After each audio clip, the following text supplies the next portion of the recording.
Regular meeting of the Township Council is called to order. Madam Clerk.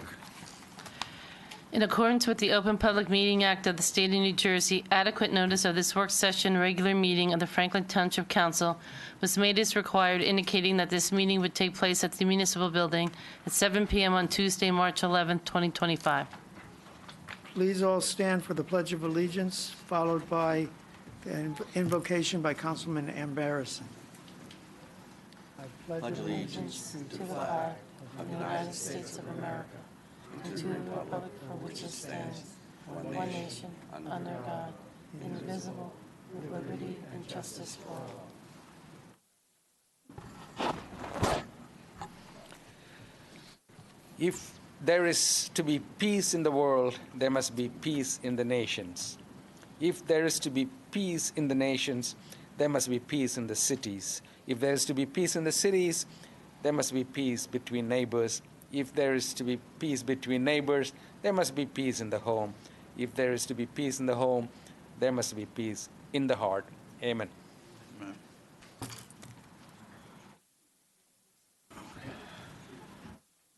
Madam Clerk, please call the roll. Yeah.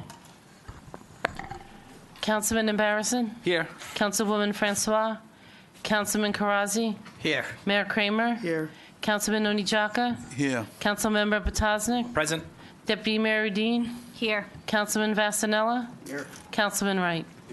We are to item number 5, commendations and proclamations. We have 3. You can get a copy of the agenda near the clerk. The first one is by Councilman Vasanella, the 2025 Girl Scout Week proclamation. Is there anyone here from Girl Scouting? Yeah, there is. Great.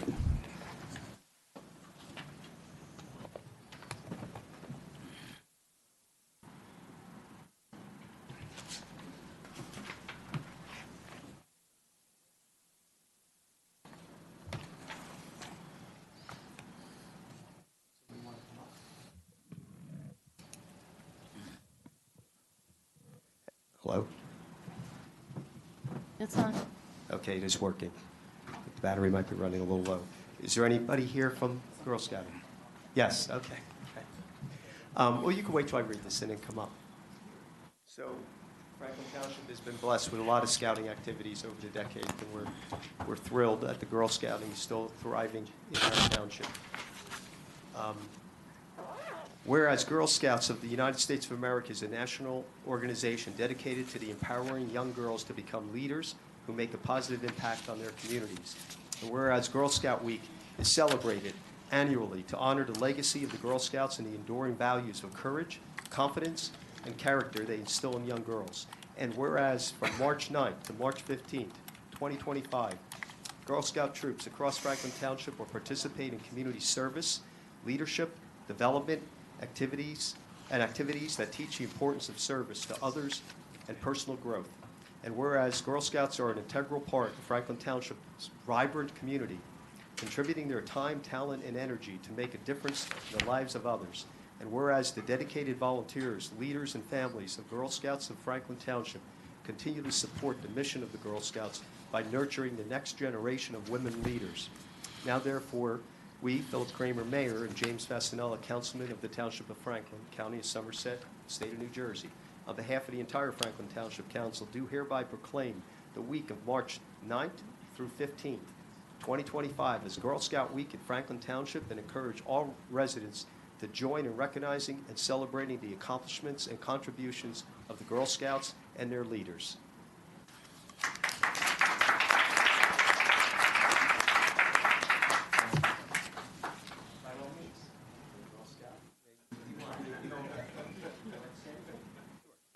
So I'd like to say that being a Girl Scout means to be sisters with other Girl Scouts, and much more to say, we help each other and we help others, and we Girl Scouts will be continuously will be helping others and everyone.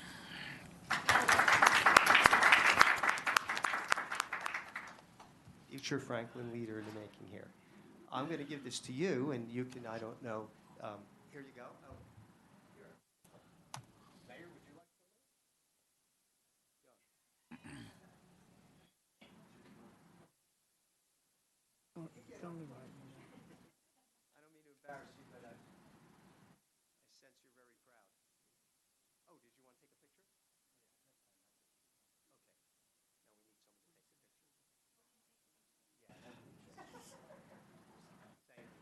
photographer in the audience.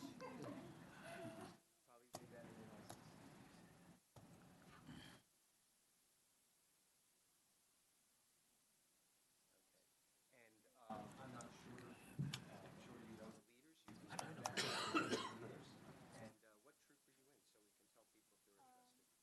No one can hear on them without the mic. I was just saying, ask her what troop you're in. Oh, you're wearing your, oh, show everyone.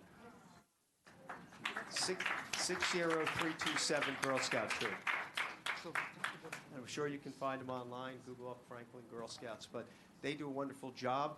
We have a stream cleanup coming up if you want to put in any service hours. I know some of the Scouting USA, which used to be Boy Scouts of America and Girl Scouts, have been there before. Thank you for all the work that you do. Thank you for the volunteers, and I hope you stick with it and keep helping as you have. Thank you so much. Here you go.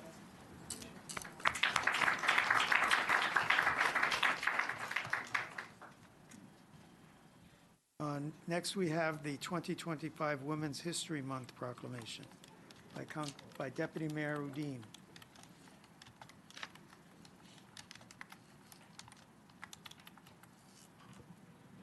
Good evening, everyone. Can you guys all hear me? I want to express my gratitude to all the incredible women who have inspired us, led the way, and worked tirelessly for progress and change.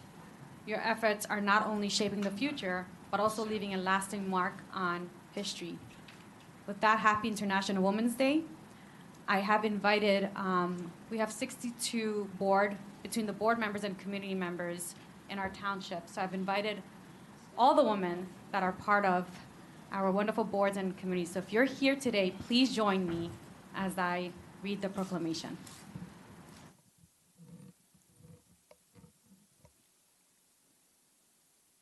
And as you guys are coming up, I do want to give a shout out to the Franklin Women's Club. Just if you don't know about them, in 2028, Franklin Women's Club will celebrate their 100 years as a federated club for community service and friendships. Franklin Women's Club gives out scholarships for graduating senior girls from Franklin Township and have been their primary focus, as well as supporting our food bank, domestic violence, child abuse prevention, recently the Pollinator and Monarchy Garden project by the Gazebo. If you have been to the library, you will notice that the Franklin Women's Club has put out the Women's History display, honoring our World War II 68-88 Battalion of Black women who fixed the backlog of male problem that no one else could solve. So if you're in the library, please make it a stopover to see the bulletin board there. All right, ladies, let's go here. Come closer. Whereas March is celebrated as Women's History Month, a time to honor and recognize the vital contributions women have made to society, culture, and history. And whereas Franklin Township recognizes and celebrates the remarkable achievements of women who have shaped our community, state, and nation, as well as those whose names may not be widely known, but whose impact has been profound. And whereas women in Franklin Township continue to inspire and lead across all fields, including education, business, government, healthcare, and the arts, making our community a stronger and more vibrant place to live. And whereas Women's History Month provides an opportunity to reflect on the progress women have made and to acknowledge the work that still needs to be done to achieve gender equality in all areas of life. And whereas we celebrate the strength, resilience, and determination of women of all backgrounds and walks of life, and honor the ongoing efforts to empower women and the girls in our community and beyond. Now, therefore, we, Philip Kramer, Mayor, and Shipa Udine, Deputy Mayor of the Township of Franklin, County of Somerset, New Jersey, on behalf of the Franklin Township Council, do hereby proclaim the month of March 2025 as Women's History Month in Franklin Township and encourage all residents to join in recognizing and honoring the achievements and contributions of women in our community and across the world. Thank you. And so I will give you guys each of, I think I have enough. Let me just see. If I don't, I will get you guys more. I can get, I just need one more then, right? Okay. So I'll give you yours tomorrow, okay? Would you like to say a few words? good time. Do you want to say a few words? No? Go ahead. Say a few words. Well, thank you, council, and thank you to the residents of Franklin. It's wonderful to be part of a community that recognizes the achievements of women. And certainly Women's International Month is a great time to celebrate all the amazing women of Franklin. And so we, on behalf of all my new friends, I thank you and appreciate this recognition. And once again, happy International Women's Day to everyone here. So thank you.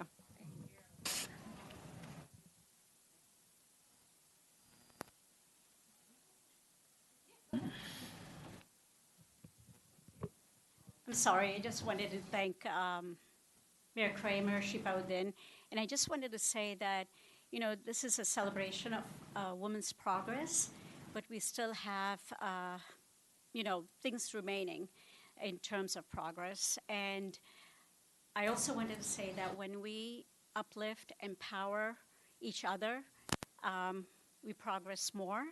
And also when women thrive, society flourishes.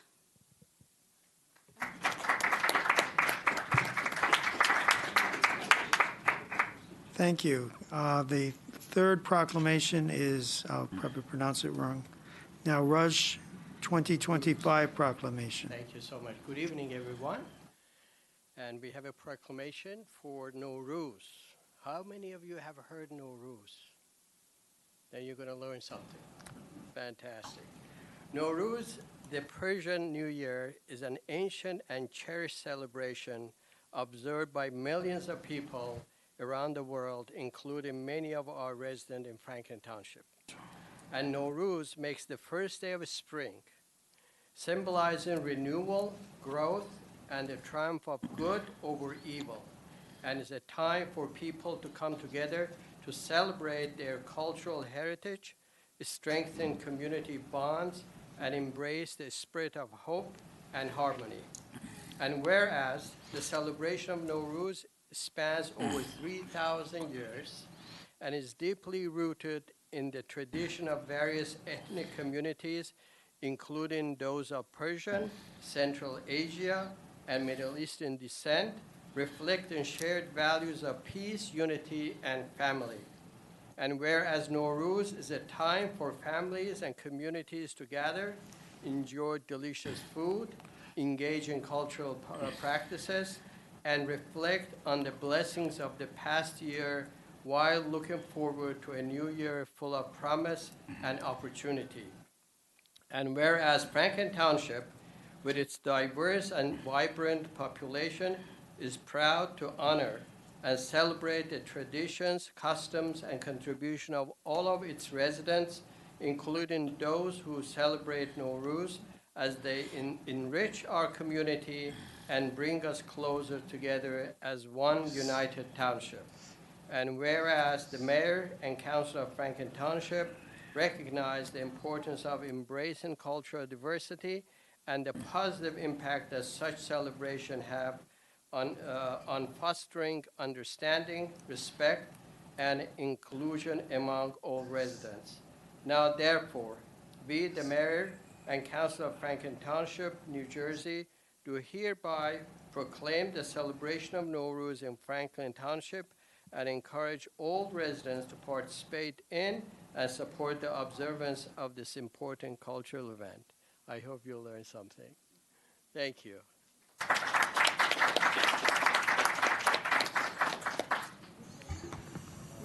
Thank you, Councilman. We are now on to item number 6, public discussion. Do I have a motion to open to the public? So moved. Second. Moved and seconded. All in favor, say aye. Aye. Opposed, say nay. Motion is carried. We are open to the public. Anyone wanting to speak about anything regarding government is welcome to do so now. 5 minutes of time, may only come up once, no yielding of time. And please state your name and address. Now, you can come up for anything to do with government, but there is going to be a separate public hearing specifically about the fire districts. So you may want to keep your powder dry till then.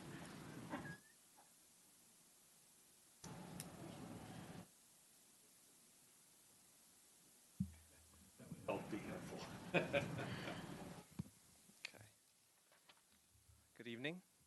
My name is Alex Clark, and I am at 396 Hamilton Street. I am here to voice my support for ranked choice voting, for a resolution supporting ranked choice voting, and to share some information about some upcoming public events. I volunteer with Voter Choice NJ, which is a nonpartisan grassroots organization advocating for State Bill S1622 and A4042. This bill would enable ranked choice voting in local elections. If passed, local officials and voters could adopt ranked choice voting if they choose to elect their mayor, council, and school board members. For anyone not familiar, ranked choice voting is a voting process that allows voters to rank candidates in order of preference, ensuring that the winner has broad support from the electorate. Voters can choose their first, second, third preference candidates and so on. And when votes are counted, if your first preference receives too few votes, your vote is transferred to your second preference. And this goes on until there is a majority winner.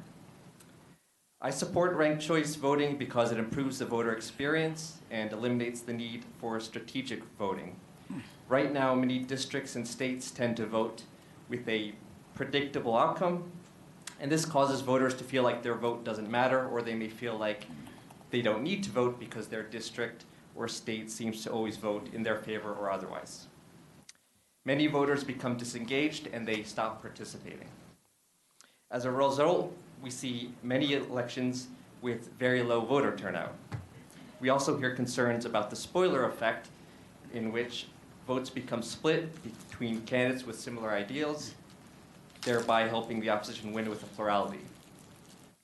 This year we have an important gubernatorial election, and for example, right now there are 6 candidates in the upcoming Democratic primary. For me personally, there are 2 candidates that I'm enthusiastic about, and at least one other that I would vote for. In our current system, if the candidate I vote for wins only a small percentage of the vote, my vote will basically be meaningless. It won't count for much. Out of a field of 6 candidates that we currently have in that primary, we could end up with a winner who gets only 20% or 30% of the vote. With ranked choice voting, the candidate with the fewest votes gets removed, and their votes are transferred to the next preference until we have a winner with more than 50% of the vote of support. A candidate with 51% support better represents us than a candidate with just 20%. Another example, I've often heard people say about a particular candidate, they really like the candidate, they love the candidate, but they don't want to vote for them because they don't think that that person can win. So they end up voting for the safer choice even if it isn't their preference. With ranked choice voting, this decision is easy. You can vote with your heart as your first preference, and then vote strategically with your second preference, or vice versa. You don't have to worry so much that your vote isn't going to really count. Your vote is more likely to stay in play. I am asking if you would consider introducing a resolution in support of S1622 and A4042. Several towns in New Jersey have already passed measures in favor of state-enabling legislation for local ranked choice voting. Voter Choice NJ can work with you if you need more information or if you have questions. We can send you literature and example resolutions that have passed in other towns. And Voter Choice NJ also organizes educational events to the public, which you can attend to learn more. There are a few upcoming events over the next week, including one in Edison this Thursday. That's a couple of days away, March 13th at 7 p.m. And I have information on that, which I can share with you. And for more information, you can also visit, and to RSVP, you can visit voterchoicenj.org/events. And if you are able to attend any of these events, which I hope you are, please introduce yourself to the organizers. Thank you.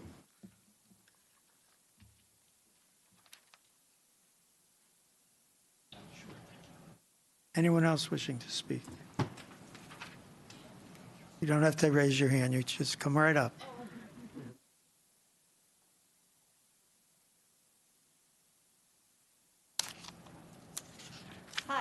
My name's Lydia Lacey. I live at 1036 Canal Road in Griggstown. And I'm here to just voice my support for allowing backyard chickens in Franklin Township. And where we live, we've lived here 3 years, and our house came with chickens. And we are actually zoned for, I can't remember, but we're allowed to have chickens. And I've never had chickens in my life. I liked the idea of eggs, and but I didn't know anything about chickens. It's been so much fun. It's there's a learning curve. It took a while, but it's. I mean, I've raised 2 children. It's certainly easier than children. I would say it's easier than cats and dogs too, just different. But cats and dogs. I mean, well, cats earn their living a little, but dogs really don't. No, I've had a dog. I can say that. But you know, it's so much fun. We get over a dozen eggs a day. It's, you know, it's a little work. You know, it's sort of akin to if you've ever had taken a guinea pig home from school, where you have to kind of clean out the bedding in the morning and stuff. Although guinea pigs, really, they're not chickens. They're not fun. But you know, I meet my neighbors. I almost always have eggs with me. I have eggs with me right now, and I give them to people. It's like giving people flowers. We have a ton of eggs. We have blue eggs and brown eggs, and I think it would be nice if everybody has the option to have chickens. And roosters are chickens, and I understand roosters might be a different deal, but just hens who lay eggs, and they're nice. So I've said my piece. Thank you. Thank you. Anyone else? Hi, Donna Lisi, 12 Lyndhurst Drive, Somerset, New Jersey. You have to speak into the mic, please. Hi, Donna Lisi, 12 Lyndhurst Drive, Somerset, New Jersey. I appreciate the former residents' enthusiasm for chickens. I just do want to caution, I'm chair of the Board of Health Advisory Council for Franklin Township. I do want to caution that one of the sources of Please address the council. One of the sources of avian flu has been backyard chickens and backyard poultry. So with that note, please just be careful. One of the first signs of avian flu is conjunctivitis. Right now, it's a type A flu, so you would test positive for type A flu. So if anyone tests positive for type A flu and has as a predominant symptom conjunctivitis, that's some of the key things. So like I said, the backyard chickens are infected by the wild birds. And around here, we have a lot of wild birds that are waterfowl, so they can bring it to flock. So if you do that, just be a word of caution. Thank you.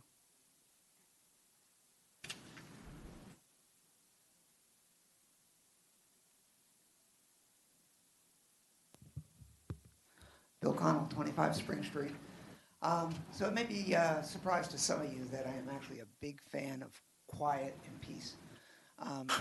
So I get up early in the morning, and it makes me astutely aware of the ambient noise around Franklin. There's a distinct difference between 4 or 5 o'clock in the morning and 8, 9, 10. So that's kind of where I'm coming from.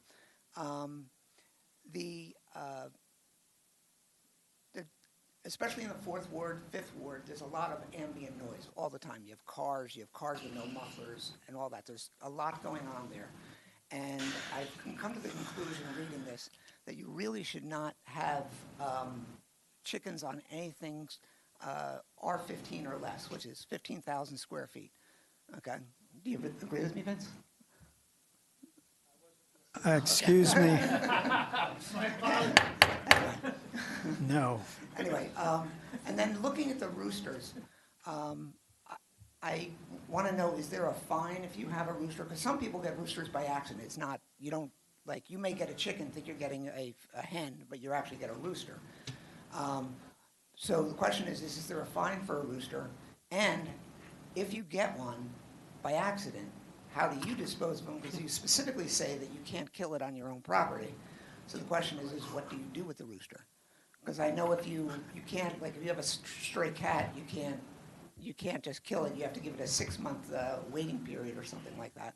So the question is how do you treat the rooster once it's there? I think that's it. Thank you. The rooster paradox. Anyone else wishing to speak?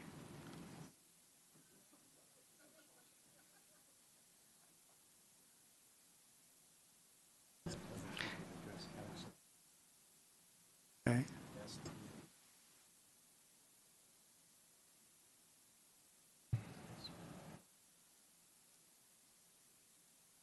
I won't be speaking about chickens. I am a part of Somerset County. I live. Name and address. I'm getting ready to say. Here you My go. name is Takora Dumay. I live at 1621 Amwell Road, right across from Dahmer. I'm the White House with the red door. This was how people remember me. And I am a troop member, part of Troop 60327. I am not a Girl Scout now, but once was long ago. And these three young ladies are a part of our troop. So they wanted to introduce themselves, and we wanted to say thank you for honoring Girl Scouts. It's a pleasure to be here. It's a different scene for them, but it's an opportunity for them to know that the work that they do as a Girl Scout is recognized, and that for them, it's a badge of honor, right, to be able to be recognized in such a way. So we wanted to say thank you and let you know that we're going to continue to work and hopefully bring on more Girl Scouts in years to come. And we hope that for them, this is an opportunity to see that they do have an impact on a much larger scale. So they wanted to introduce themselves and say thank you. Excuse me one second. If you're under 18, you don't have to give your last name and you don't have to give your address. Hi, my name is Taylor. Thank you. Hi, my name is Taylor. I'm a junior. I've been in Girl Scouts for 2 years, and I just want to thank you guys for giving us the chance to be here today.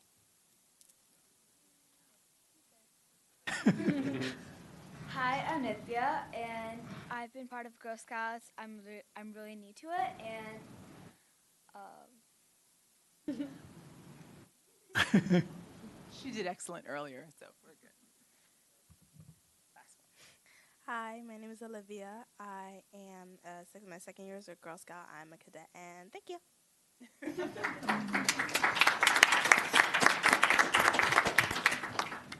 Anyone else wishing to speak? Not seeing anyone coming forward, Mayor, I'll motion to close the public portion of the meeting. Second. Moved and seconded. All in favor say aye. Aye. Opposed say nay. Motion is carried. Public session is closed. Address public comments. We'll be addressing chickens quite a bit later. Ranked choice voting. Does anyone have any comments on that? I honestly don't know all the ins and outs, pros and cons. I've heard it, of course, and I know they do it in certain parts of the country.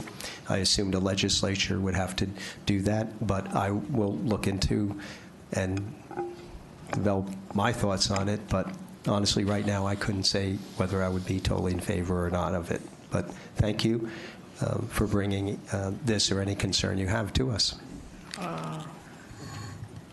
I haven't done the math on it yet, but it's something we should consider.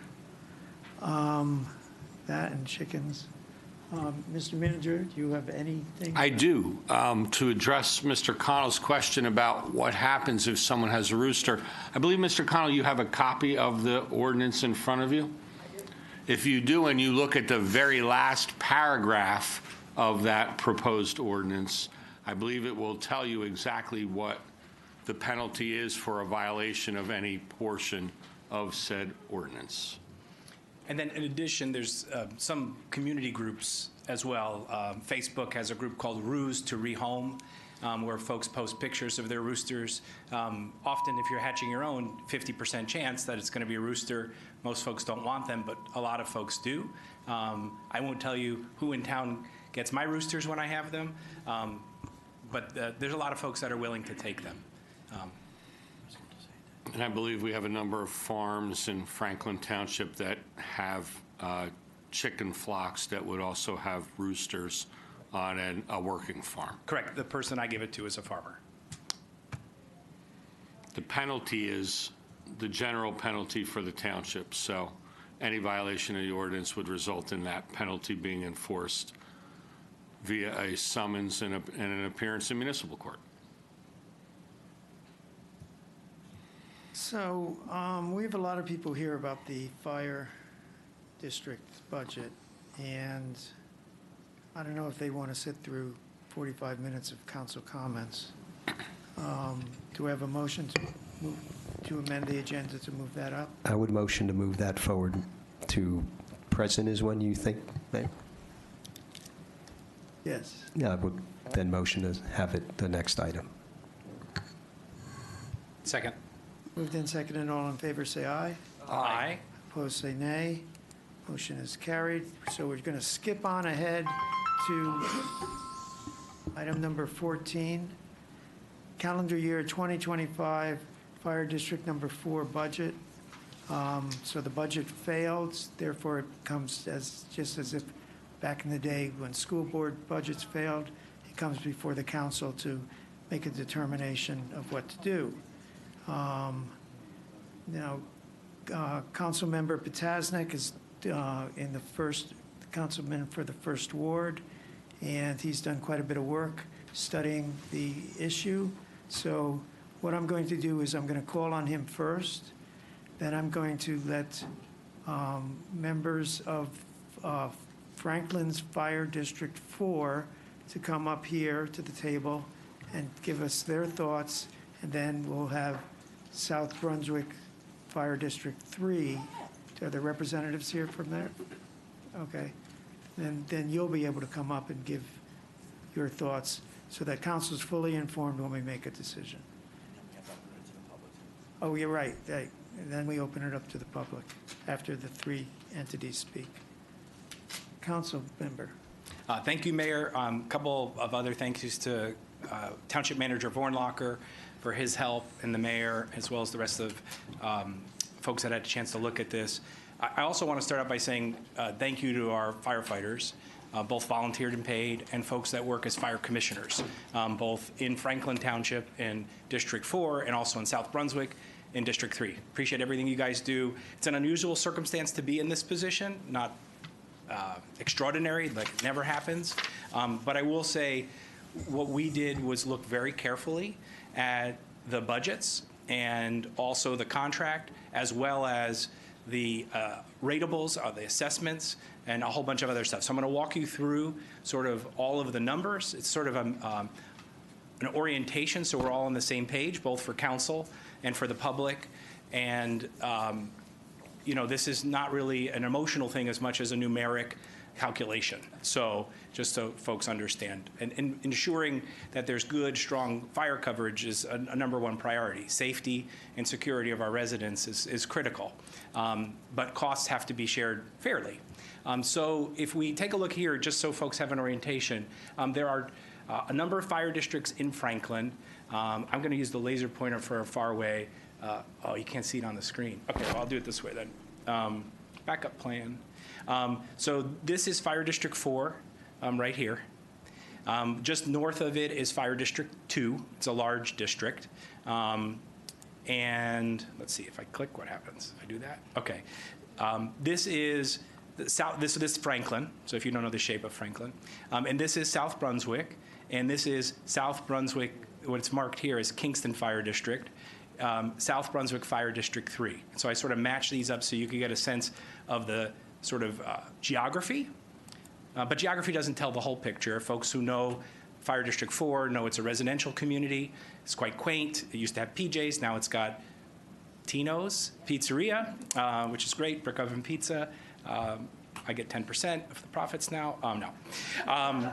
And then this is a blow-up of the Kingston Fire District. So it's kind of hard to see any roads here, but those of you who have been in the area for some time recognize this road. This is Route 1. Route 1 cuts right through South Brunswick's Fire District 3. We know that along Route 1, there are a lot of big, I would say, commercial spaces that are more costlier or have higher assessments for taxes and values. And closer you get to that sort of area, business parks and things like that. So if you don't know the community exactly, you can get a sort of a sense of it. You're welcome to look at the Google Maps or what have you for it. These are the results of the fire election themselves. The budget failed 75% to 25%. yes. The levy cap exceeding that was a failure as well at 56% to 44%. The actual vote count was 6 noes for the budget, 2 yeses for the budget. 1 voted yes and no, so it was not counted. And then for the levy cap, there was a no and a yes. 5 noes and 4 yeses. It also failed. So the total rejected budget for the fire district that was presented to voters was $85,395. What are shared services? So according to the contract with between South Brunswick and Fire District 4 in Franklin, from 2020 to 2023, Section 4 states how the charges would go. Franklin shall pay to South Brunswick a percentage of the capital and operating budget of South Brunswick for the current fiscal year of this agreement, excluding administrative expenses, as determined by the ratio of applicable ratables for Franklin to those of South Brunswick, adjusted to reflect 100% true value as determined by the state of New Jersey. In 2024, I'll point this out, the adjusted to reflect 100% of the true value as determined by the state of New Jersey, it's an important clue, and it will come back to it, okay? In 2024, the language was shifted a little bit. It said Franklin Township shall pay South Brunswick a negotiated and mutually agreed upon payment, excluding administrative expenses. I'm not sure, we didn't go back further than 2020, but I highlighted there the adjusted to reflect the 100% true value as determined by the state of New Jersey. So the history of that shared agreement between Franklin and South Brunswick. In 2020, the contract cost was $50,230. In 2021, it was $52,000, sort of estimated. There was some adjustments that had to be made. It was a 4% increase. So history kind of helps tell a little bit of a picture. In 2022, it jumped to $58,943. It was a 13% increase. Sort of a one-time expense in there. My understanding is washing equipment for the heavy duty of fire protection clothing. In 2023, the number went down to $57,720. That was a 2% drop. And in 2024, it was $59,360, a 3% increase.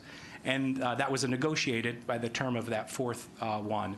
In 2025, it was presented at $75,688.88, a 27.5% increase. So one might suspect that this 27.5% increase got some of the voters kind of a little off guard, right? If you take the 2020 to 2024, the average is about 4% per year of an increase, just to give you a sense. Then thanks to Manager Vornlocker, he went through South Brunswick's budget and pulled out the items that Franklin and South Brunswick fire districts share. They don't share every single expense. Some things are just for them, right? Some things are just for us, but actually not a lot of those. And when you total all of those items up, you come up with $756,888.80. Traditionally, there had been a 10% application based on a rateable calculation attributed to Fire District 4 in Franklin. So the 10% of that number, as South Brunswick presented, it was $75,000, et cetera, the number I presented before. We were able to make one correction, which was in the detailed budget that was provided to South Brunswick. This item here, firefighter equipment for $150,000, was actually reduced to $75,000. So you'll see that piece there. So when you do that math, you back out the $75,000 because it's 150, 75 twice. Take out 75 to get back to 75, and the adjusted amount for that with the reduced fire equipment is $681,880.80.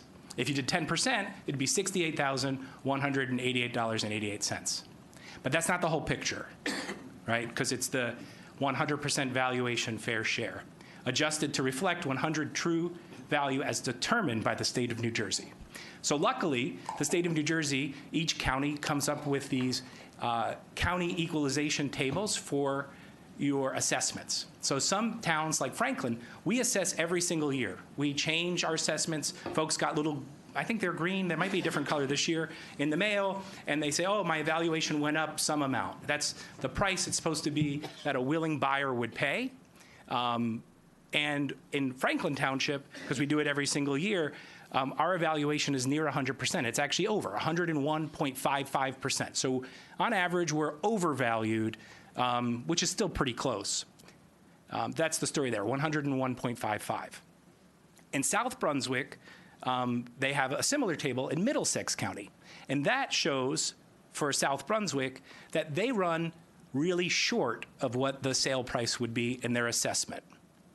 I don't want to get into much numbers here, but it doesn't matter so much in the town because how you're paying your percentage share, et cetera. But when you go outside, this equalization table helps.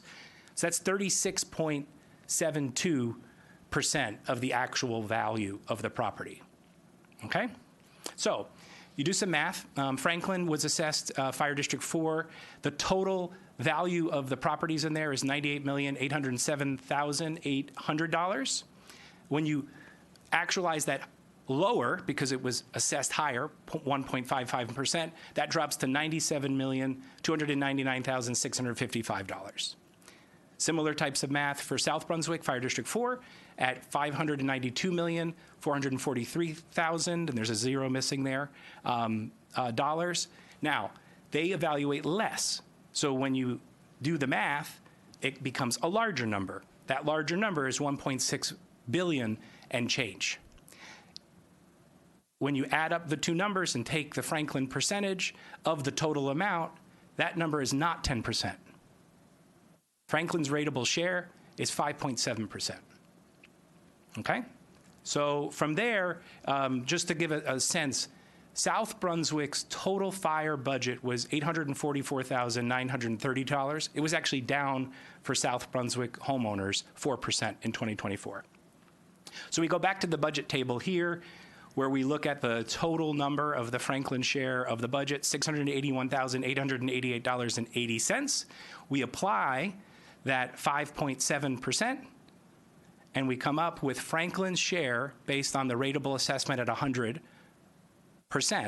of the shared budget with South Brunswick Fire District 3, and that's $38,867.66. Okay? Now, there are some expenses in the budget that are not the shared service agreement. Those are constant and unchanged. And so we go back here, sort of, this number here would have been the 10% number. This was the proposed 10% number with the extra fire equipment. And then this is the actual number based on the rateable equalization. All math, all fair, all pretty much standard practice. So the recommended budget then for Fire District 4, as I see it and recommending to council, is $48,573.66, which is a savings of 43%. So it seemed like to me, members of council, that the voters in Fire District 4 were onto something. And that is that there was an unequal equalization that we were able to address here with math. So that's my presentation. Okay, thank you. Representatives of Fire District 4, Franklin. Would you like to come up?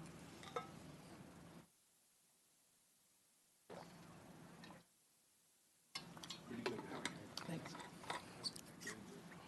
Was it clear?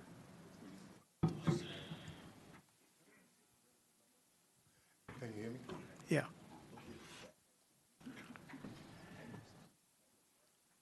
So, I don't know if you have something prepared or not, but that was the money side. The other thing to consider, of course, the more important thing is the safety side.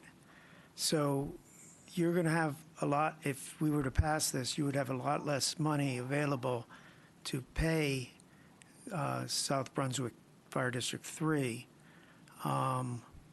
They might say no. What would your alternatives be? Well, alternatives would initially be... Right into the mic. Oh, you got to get really close. Okay, is that good? Initially, what we would have is that we're under a shared service agreement with the Township of South Brunswick, but it's also on a mutual aid agreement. So Kingston Fire Department will respond to Princeton, will respond to other areas, as well as those other areas will respond to us. In the short term, we would still have the coverage that we would need. We have a volunteer fire department. I can't speak for the chief, but I can say that most of the residents that are volunteer fire department that live in either the Kingston or the South Brunswick side are not going to not respond to their neighbor's fire. We have the same agreements that would then have the Little Rocky Hill, and Montgomery, and all, perhaps even Princeton, to be able to respond to us. The response times in those conditions would be very similar to what we have now. Right now, we have a shared service agreement where if a fire department has to come from Monmouth Junction, it could take them 11 to 25 minutes to get to Kingston. We're 4 minutes away from Little Rocky Hill. What we want is the best thing that we can provide to our residents. And we have the amount of money that we can allocate based upon what the fine work that our councilman has performed and found that we have been overpaying. Now, we've gotten great service. We don't get many calls. The fire department has been outstanding. They're a center of our township. We would hate to lose their ability, but to respond to items within Kingston on the Franklin side, if we don't have the agreement with South Brunswick District 3, would be up to how South Brunswick District 3 wants to respond to us. With the agreement, they could have just the volunteer firemen come to us. They could have the paid volunteer fire departments come, but that's solely up to their discretion, and I'm glad they're here to be able to discuss how they would handle it, because we can't speak for them. We are a service recipient, basically an outsourced contract from the residents of Franklin Township in Kingston to the South Brunswick Fire Department in District 3. So to answer your question, we've had some initial discussions over the last few months. We have the $48,000 that are in our budget. There are other fire departments that we can take that money to, and that money can be paid for a per diem fire department full-time employee that may be able to sit in a firehouse that they're not sitting in right now. So it's really, the next step is, once you've made the decision, you've come to the understanding of what is the fair amount, it's up to us to get that money applied to get to the coverage that we need, and that we can sit across the table from our neighbors and say, this is what we've got, and it's is good or better than what we have now. And I can't say it can be better, because the fire department in Kingston for over 100 years have been a part of our community. It's a shame if we have to walk away from it and be looked upon as they're on the other side of the border, mere feet away from their fellow citizens. So I don't know much more how I can say this, or what we can say at this point, Mayor, but we need to have fire protection. We have professionals who work in that area who are not going to not come here because the bill isn't going to be paid. They put their life on the line every day. They're not going to let us down. But what we want to make sure is it's fair to the taxpayers. So for those viewing, volunteerism is down from what it was years ago. And the problem, at night, there's really not a problem. The volunteers will show up. But during the day, they may be working the way things are now, 40 miles away, an hour's drive away. So some of the fire companies are covering that by getting paid workers during the day. And that's part of the issue here, is will the paid workers respond? Anyone else want to? Hi, I just want to give context in terms of the numbers, in case you're curious. In 2023, we had 23 alarms. That includes smoke and regular alarms in our side of Kingston. And in 2024, it was down to 22. So there is just a handful of alarms on our side, just to give context for how much traffic there really is in our side. Also, I want to just point out that in our contract, which ends with South Brunswick March 31st, there is a portion of it that extends for 60 days. So if South Brunswick District 3 does not accept the amount, we have 60 days by contract to find another district or house to do our coverage. And we've reached out to other districts, if necessary, to make the additional contracts for that. Thank you. And to go back to your point about the person in the house. Microphone.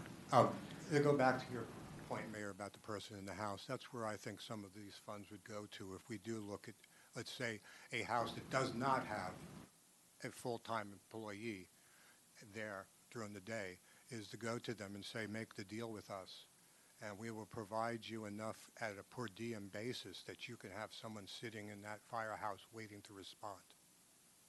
So there are some contingencies that we have thought about. Unfortunately, we've had to think about them. We don't want to move away from the firehouse, but if we have to be fair to the taxpayers, and if we can get the same level of service for the less cost, then we have to do that in the best interest of our community. Okay. Any other comments? Sorry. Just for clarification also, in the contract for the Kingston Firehouse, they're not allowed to do a contract with anyone except for South Brunswick District 3. So we can, we can't actually bypass District 3 and do a direct agreement with the firehouse itself. Any other council members have questions? Okay. Thank you very much. Thank you for your service. Okay. Thank you very much for all the work you've done. Thank you very much in giving us the opportunity to speak here tonight.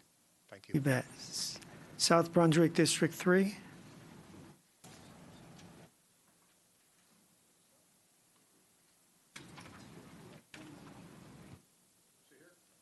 Yeah. It's a place of honor. Thank you. Thank you for hosting tonight. Steve Montebianco, I'm Chairman, South Brunswick Fire District 3. The numbers that you used are erroneous. I just want to put to start. So where you did the 10%'s been off the table a year. So I thought it was interesting that you brought the itemized in to justify, then brought the 10% back in to justify. That's voodoo math. Voodoo math. We've been very, I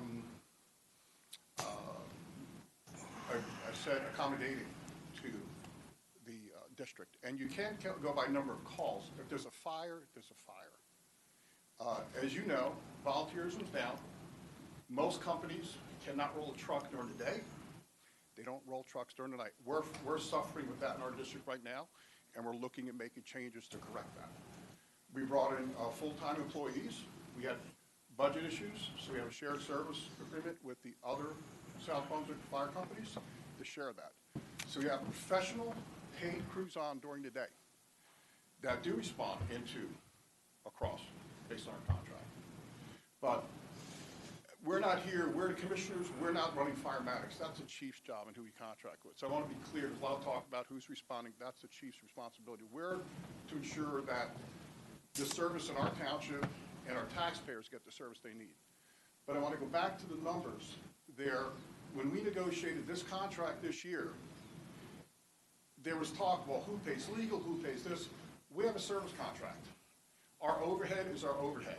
Our costs are our costs. We were able to say, listen, get off the 10%, we'll do a negotiation. Because if we did a 10%, they'd be paying a lot more. So you can use the 10% and then use the itemization later. It just doesn't work.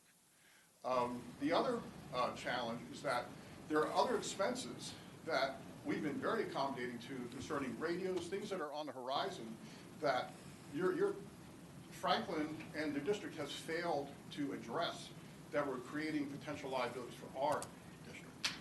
And we're very clear, we don't believe it's fair for our taxpayers to subsidize folks outside our district. I'm speaking as a commissioner. Fire service, say if someone's need, trucks roll, put a fire out, that's great. But the challenge right now of getting more paid firefighters, increased expenses, and if you look at the budget, I mean, I haven't seen a district budget go down anywhere in New Jersey. So this started a few years, 2 years ago when the district got a lower budget and put us in a bind, and now we're here today. So again, I want to go back to your numbers. If you straight line it, I don't know where you're itemizing from. Don't know who you gave the information about equipment cost. That's totally erroneous. There was no bump in any budget for that the taxpayers in Franklin had to pay for additional equipment. That's untrue. That's untrue. Hi, Al Kesh. I'm the treasurer for South Brunswick Fire District 3. Yeah, speak a little louder, please. Sure. The only comment that I have is we'd like to see the presentation that you've provided so that we can look at the numbers and really evaluate that and provide some sort of response.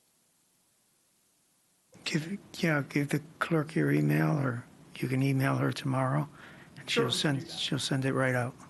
It would have been nice to kind of before. We could probably have a better discussion. Well, you did have them before because they're your numbers. They're your numbers. That's all public information. Your math equation, if we had that before, we could have, again. It's public math. It's not secret math. It's not voodoo math. It's literally just math. You're using itemization here. You're taking things out of this equation, but going back to 10%. There is no 10%.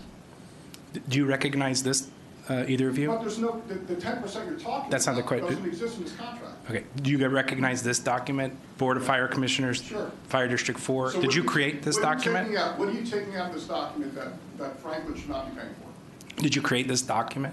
The treasurer did, and the board, yes. Is this your document? You did, okay. Maybe I'd zoom in on this box right here. I can color it yellow. What is that number? 10%. You created a document that called out items at 10%. And you're saying it's old and inaccurate and voodoo math. And I take objection to it. I don't know you, but it's pretty unusual. So It's in the contract, though. That's not a contract. Does the contract say 10%? Okay. Anyway. No. I just. Here, if it's not in the square, Judge Duty, if it's not in the square. So, it doesn't. Yeah, I'm just going to tell you that it's not voodoo math. These are numbers you provided. It's nice if you wanted them in advance. They're your numbers. But that 10% equals $48,000 or $43,000? What's the 10% based on our document? If you're going to use that 10% in the document, what's the number in that document? show the green block. Okay. Let's see it. Scroll down. When you go down. Scroll down. Okay. I understand. No, scroll down. It doesn't help if you keep saying what I'm going to do. I know what you want me to do. Okay? Yes. Thank you. Appreciate it. So if you'll notice how I did it here, it's a little harder, but in each case here, where there was, I'll just explain it to you because it seems like it's important. Item 11, line 11, as you presented, these are your numbers. In 2025, the total cost for this contract with KV Fire Department is $100,000. 90% share for District 3 is $90,000 and change for District 4. So in this case, District 4 has a share of it. So unusually, but we were able to determine from the numbers that were provided in row 17 that $12,000 was the budgeted number, but since it's ghosted here, you'd think it didn't apply. In this case, you took the total amount and then did 90% here and 10% there. So again, 10% applied to that number. And in every case where you see black numbers, those numbers are shared numbers, okay? As I scroll down in line 46, $16,000, it's a red number. The red number indicates it's not a Kingston, Franklin Fire District 4 number. So you'll see $16,000. The whole share of that is in in Fire District 3. None of it is in this other box here for Fire District 4. Similarly, in the next line, $500 and $2,600 only applies to South Brunswick. And we can continue on and on and on, but I think you can see that's pretty consistent. Then in row 53, at $20,000, just a South Brunswick expense. And I can keep going line by line, but this is your numbers, and I just pulled them from there with the help of the manager to proofread it and the mayor. 58, same item. We can go down to 62, same thing. And then over here in 60, 66 and 67, also 100% share of South Brunswick. Those were taken out, those 42,000 It doesn't matter. Either way, it doesn't add up. Oh, it does matter, because that. You'll that's see. the You'll see. Fire company. Okay. Those go to the guys who are getting on the truck putting fires out, and you want to take that out? Well, so if you look, so okay, let me. I'm looking. Okay. Relax. Take a breath. One at a time. Line 66. Are you saying that the 25 number that you provided, 42,000, should have been split 90-10? There's no 90-10. I don't know where you're getting 90-10. It's literally on this paper. It says right here. It's not the contract. Okay.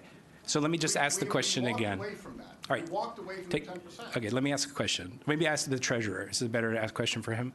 So in line 62, no, actually, line 66, this line here, for the length of service award program, is that a 100% South Brunswick expense that wouldn't be shared or passed on to Kingston Fire District 4?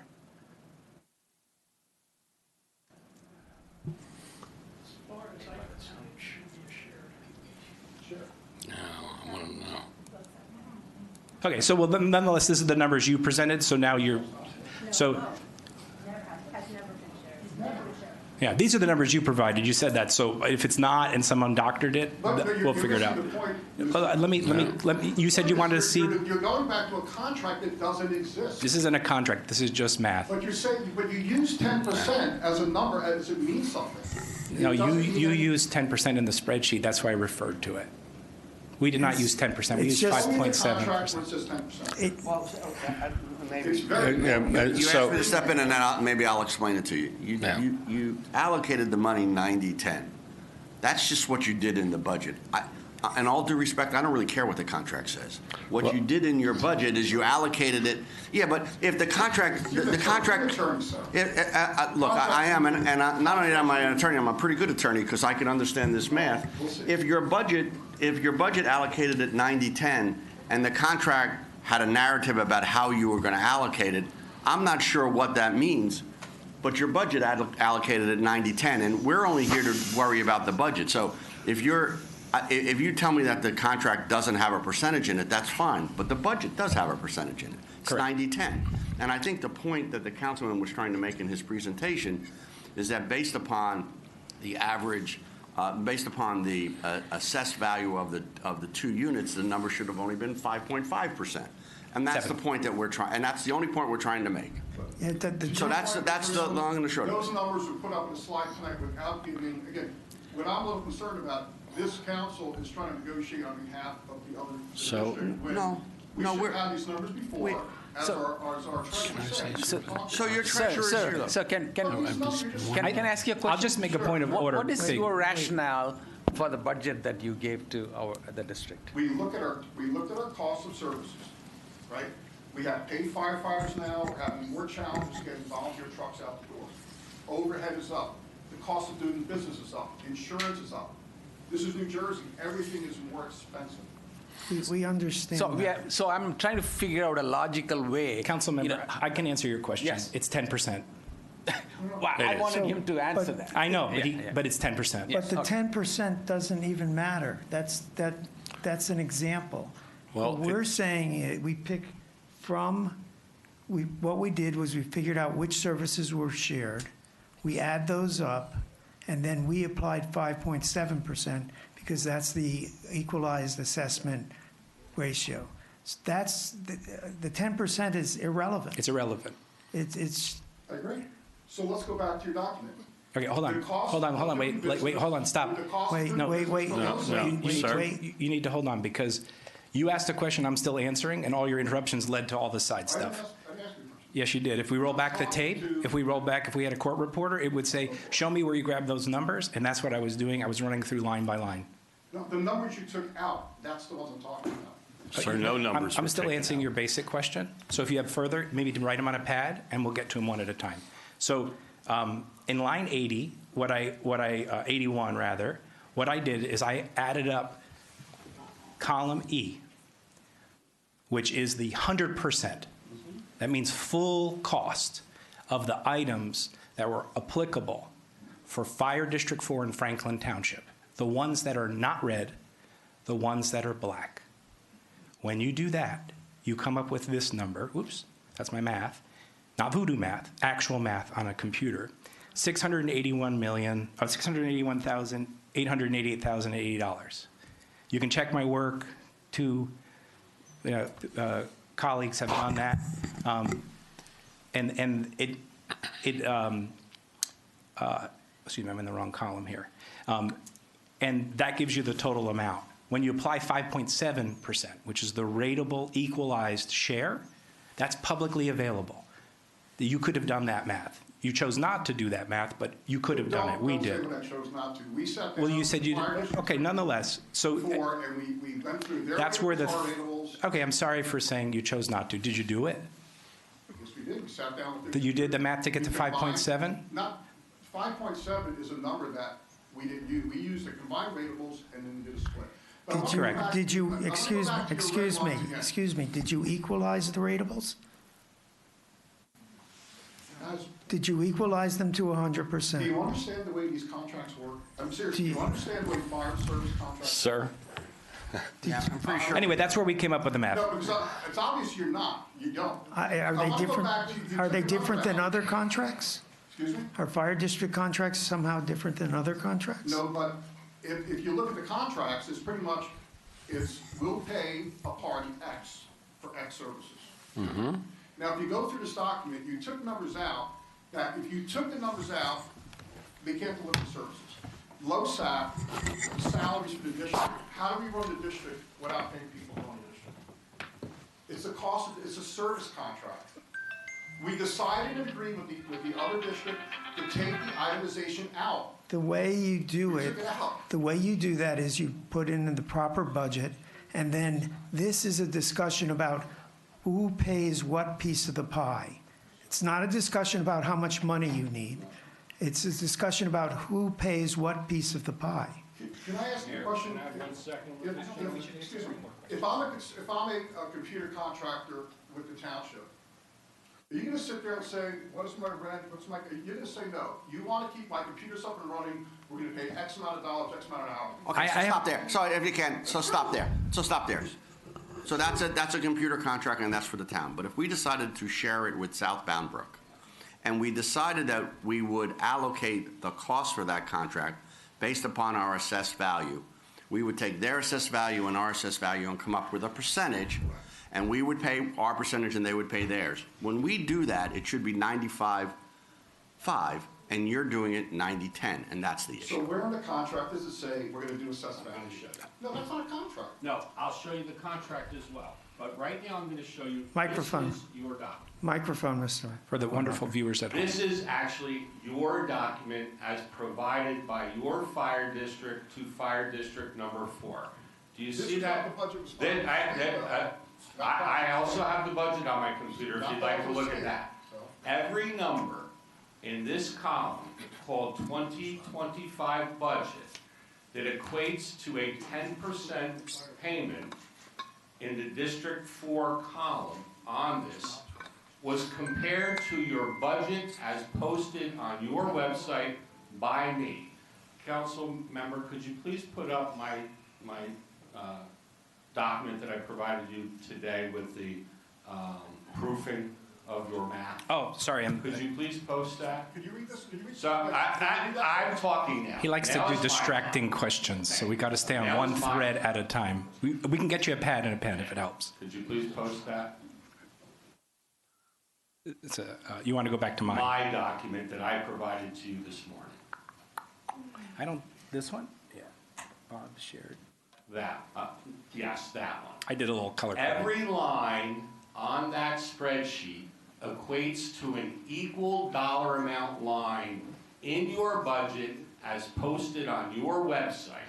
It also is the same exact number that's in this spreadsheet on my computer that I'm showing you now. The total for the 10% column identified for district number 4 equals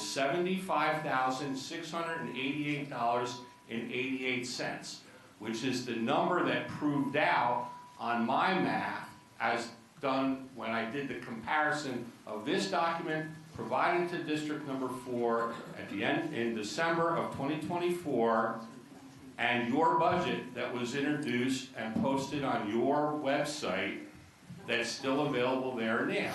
Those numbers are the same. And the numbers that are the same are the equivalent of 10% of each budgetary item that you identified in this document provided to District Number 4 and identified it at 10%. You also identified it at 14.6%. The 14.6% is the ratio if you actually utilize the assessed values in South Brunswick as provided by the assessor from South Brunswick, which is an incorrect, as the council member said, is an under percentage number when you compare it to the 100% value that your shared service agreement references in 2020, 21, 22, and 23, which says that it will be at 100% market value.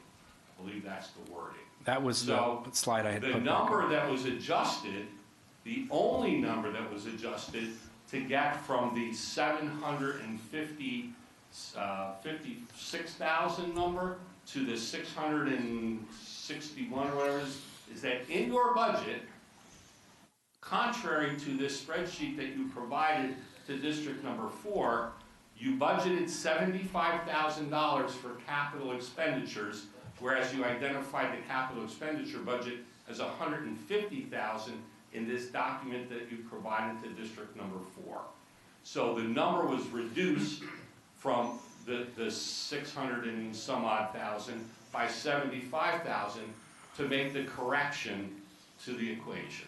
So you can shake your head no, but that's, so when you say that it's not your budget, it is exactly your budget as verified by me this morning. Okay, what you're using is a document we use in negotiation with the district. And that's the number you provided. The 14% is the number that they brought to the table with us when we looked at the ratables. So again, if you go back to 2024, the contract is based upon mutually agreeable. The fire district 4 negotiated with us in good faith on that amount. Let me ask a question, 2 questions. I think those will sum it up. It'll probably be the last questions. One, do you have a mutually agreeable number right now? We had one. What's the number we agreed with them? We had a mutually agreeable number, which was lower than that 75,000. For 2025? 2025. Which the, Yeah. Phil, you gotta use Wait. the microphone. Excuse me. Yeah, please use the microphone. Sorry, hi, Christina Clam, I'm the treasurer for Fire District 4. So, for clarification, we don't have a contract for 2025. So we budgeted for a number, but we don't have a contract for that yet. So it's not agreed to? No. Okay. Because it has to go to the voters. With the 2024, we did pay that amount. That is actually the amount we paid last year. Okay, thank you. And then my second question is, the number by the... I turn around again. The number that we're using here with the... Let me just make sure I get the right thing. I've got 2 screens, so give me a second.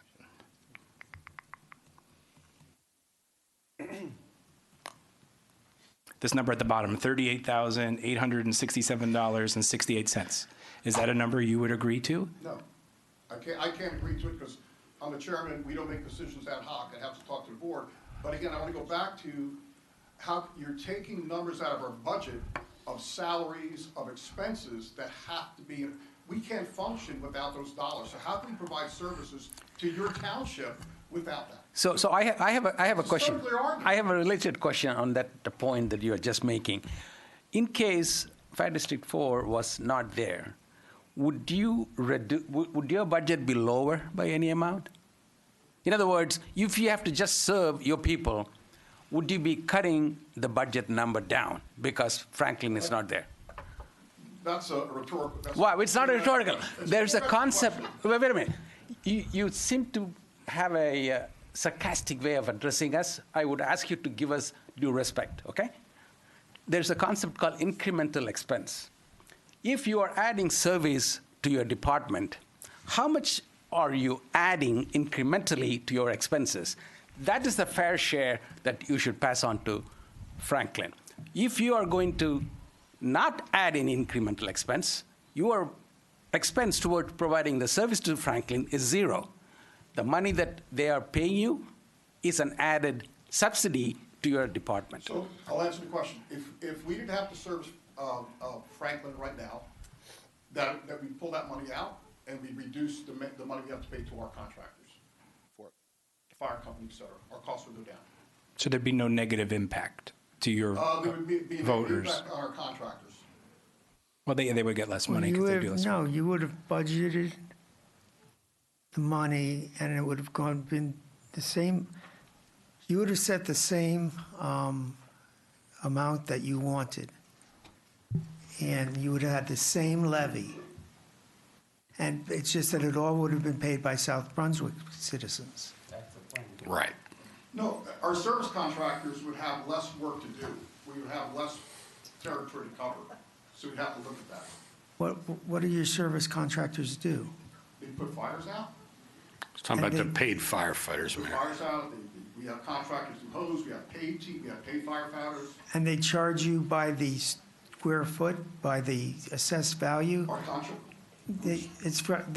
You're paying them to be there for a certain amount of time. Correct. And would you have fewer of them there if you didn't have Franklin? We'd have fewer calls if we had Franklin. So But less would than- you have fewer people that you would hire? On the paid staff, though, and the volunteers, it's immaterial. So no, is what you just told me, is you'd have the same expense. You would just have to divide it up differently amongst South Brunswick people. All we're asking or saying is that it should be divided up fairly. Make this all one community and divide that up fairly between the communities. Assess values is one way to do it. You might want to do it by length of road, or I don't know what else you might want to do. But you're going to do it by assessed value, then the fair way to do it is to use the balanced fair assessed value and make it fair to everyone. So could I just ask a question? Then what's the role of the Franklin Fire District? We sat down with them in good faith, negotiated in good faith. And the voters said I'm no. just let me finish. And now Let we're them answer. negotiating with the township on something that they negotiated in good faith. Because the Voters said- voters turned it down. The voters turned it down, and then it becomes our so what do you think that we're responsibility. supposed to do? Just vote for What the you same did is thing? you took their methodology that they negotiated with us in good faith, and you tore it all apart and came up with this other formula. So what I'm saying is, it's not fair, right, to do that. It's just not fair to do that. It's not fair to tax people on assessed values when you haven't assessed since 1987. That's why they have That's the a fact. equalized value chart. When you pay county taxes, you are adjusted that way, because how else could you do it between towns? So we are responsible to the public because they said no to the budget, and we're doing it the way we think is appropriate. So just maybe help me, Mr. Closer, the challenge with our district and the Franklin district, this is not new. Franklin district was thinking of walking away and going to another services before, because we could come to an agreement. Personally, I live in the village, it's probably not good. However, I have to look at the South Brunswick taxpayers. And it comes to the point that is it sustainable going forward, right? We all know volunteer service, and for our district we spend more time on Franklin issues than we do on South Brunswick issues many times. So again, I can't speak for all the board members, but I think we have to figure out if number one, again, my concern, I can't speak for the board, I'll speak for myself. I don't think this is fair in the way this was structured, because we've negotiated in good faith and now we've moved the cheese, that's fine. I would rather the negotiation be, hey, we can't afford X, let's come up with the numbers negotiable versus trying to do some voodoo math. I just want to ask a question. So when you said that you negotiated in Saying it good doesn't faith, make when it you true. provided the fire district your assessed value, Did you give them the equalized assessed value or your regular assessed value? We both sat down and used our both regular assessed values. Okay, here's I'll give you this because I understand this, good faith. If you give the other side in a negotiation faulty information and then they reach an agreement based upon the faulty information, that's not good faith negotiating. So in all due respect, you can't do that. If you give them a budget that shows $150,000 in capital improvement, but there's really only 75, and you give them and you say our assessed value is 700,000 when it's really 1.6 million, 1.6 billion, that's not good faith negotiation. In fact, you know what that's called? I'll give you free legal advice. It's called mutual mistake. Those contracts are not enforceable. If you started off with sitting at the table with bad numbers, they're just bad numbers. So whatever happened as a result of it, it's not an enforceable number. But what happened here is that the taxpayers rejected it. Now we're sitting at the table. By the way, in case you don't know it, you're in another negotiation. Except we actually know what the real numbers are. So when we look at it, we think the logical way to do it is to apportion it based upon the assessed value, which is, by the way fire districts do it all over the state. It's not unusual. I know that. I think my firm represents 70 municipalities, I think. So I understand how it's done. So that's a logical way to do it. So there's other ways, as the mayor said, you could do it by the length of roads or the number of calls, but that's a logical way to do it. And what we're telling you, and when I tell you you're in a negotiation, you really are, because we have to strike that budget. And when we look at it, we say, gee, it really should be 95.5 and not 90-10. And that's all that's happening here. And what I'm telling you is that if you went to the table and you were both mistakenly believing that you had correct assessment information, you were wrong, because you didn't. So I need to move this along a bit. What we're gonna do is you're gonna make a final statement, and then we're gonna go to public comment. Mr. Mayor, I heard that Councilman Petesnik was asking a question that how much your numbers are. You said much less than 75, and he was trying to look at that number and tell us what your number is. We never heard that answer. I don't have that right in front of me. I've been looking for it, but I think we came up with a slight increase over the last year's budget. We did a slight increase over the last year. So how much, last year was 50-something? No, 50, last year was 58,000. 58,000? It was 59, change. 59? Okay, so that's a number at least we know. But there's a key part, just one point. In our contract, there's things about additional costs. He doesn't know. There's a cost that might be there that has to be borne by Franklin. All right, I want you to see something. It could be in excess of $50,000 to $100,000. You see this document? These radios cost This was $15,000 provided to each Franklin one. Township Fire District. So for when that happens in this contract, 11th of who is going to pay for that? 2024. Now, if you don't have Their radios budget and fires was go in the building. posted Excuse me, on Mr. their Vornlocker, website on turn off December Mr. 17th. Vornlocker, turn off your mic, please. Thank you. So that's one thing that in this that we've been trying to figure out, that there are liabilities that are, if you want to go line to line, specific to Franklin, not to South Brunswick, that to put a radio in the chiefs here, you can tell it could cost $100,000 or $15,000 a radio, per radio. So who's going to bear those costs? They're not, we can buy 4 radios with this contract. We can't even put 1 radio in a truck under this contract. So, No, okay. No, we are now going to public session. You can, Because we've been trying to get that question answered for 3 years, okay? 3 years. so anyone who has a comment out there can come to the mic, but we're going to do 3 minutes. Thank you both for your time. Thank you, guys. Thank you for your time, and thank you for your service. I mean that sincerely. Do we have a motion to open to the public? So moved. Second. Moved and seconded. All in favor, say aye. Aye. Opposed, say nay. Motion is carried. May come to the mic only to speak about the Fire District 4 budget failing, no other subjects. Anyone wishing to speak, same rules as before, but 3 minutes. You have to switch the screen. Ed, you have to unplug. Should I go to that one? Oh, no, hold on. No, you're fine. No. This is The TVs need to have the counter. Just hold 1 second, please. I was going to say 3 minutes is not going to be enough. I yield my time to. Here we go. There you go. You're on the clock. Thanks. Andrea McFarland, 10 Laurel Ave, in the District 4 Franklin side. I don't know where to begin after that, but several things I wanted to raise. So the contract to District 4 commissioners, hopefully. The contract says in written, if you put in written notice that the 60-day extension does not apply, the voters hopefully have said that they want you to do that, and hopefully in writing you put that the contract will be terminated on March 31st. The state guidelines will protect us.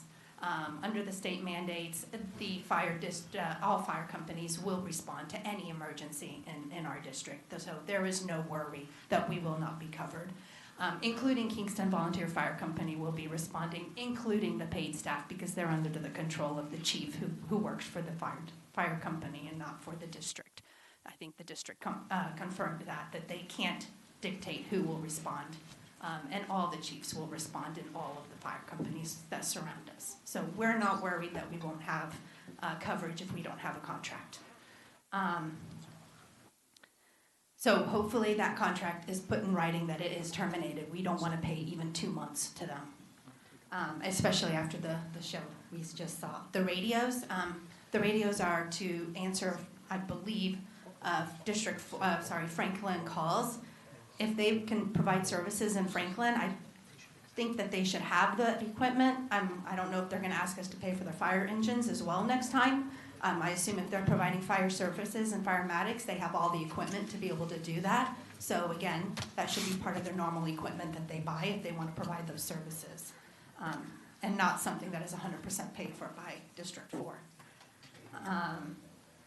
The math seemed very logical to me. Thank you. Mr. Potasnik, I think that was the first time in enlightenment. I also, my husband was the former chair of District 4. He is still a commissioner, but he was the former chair and resigned last year because of this from that position. So there have been no negotiations with District 3. I want to make that clear. I sat in the public meetings of all of the fire meetings. And was able to witness, there were no negotiations. There were demands and there were tantrums thrown, but there were no negotiations. I think you saw that tonight as well. Let's see, where else was I? The valuation seems absolutely right. That's exactly what we were saying last year, and we couldn't get those numbers. We didn't know there was an equalization chart as the public. So I'm glad that there is, but we knew 100% that those numbers were wrong and the 10% was well overstated. So, I think going into it, the public definitely agrees with your numbers, and they seem basically what we came up with last year. Thank you. Anyone else?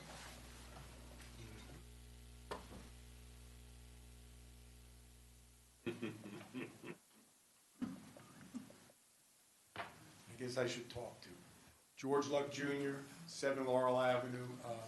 I'm here really as a taxpayer, but I've been concerned about the changes over the years between Franklin and South Brunswick. I can give you the whole history going back to 1980 when the 2 districts were formed, and that's where the 90-10 started. So it was back in the beginning of both fire districts, District 4 in Franklin and District 3 in South Brunswick, and that's at that time, and I'm sure they didn't do rateable charts for the equalizer, but I know that they did look at the ratables on both sides. It was 90-10. There is no doubt that over the course of these years that South Brunswick has grown immensely, and Franklin has basically been the same. And I could go through all the developments and all, but I won't take your time to do that. But looking at your numbers tonight, I can see that this has been unequal for the last few years. And I, as a resident of Franklin and as a member of the fire company in Kingston, I want the protection, and I want Kingston to come across the street I can almost throw a stone to the firehouse from where I live. But the important thing is I want to pay my fair share. I don't want to be paying double or triple. I want to pay approximately within dollars exactly what my brother who lives right next to the firehouse in South Brunswick pays. That's what I want to pay. I think that is a fair agreement. That is the way the two boards always worked in the past, and I would hope they would work in the future. And as far as I'm concerned, this is at both boards, both District 4 and District 3.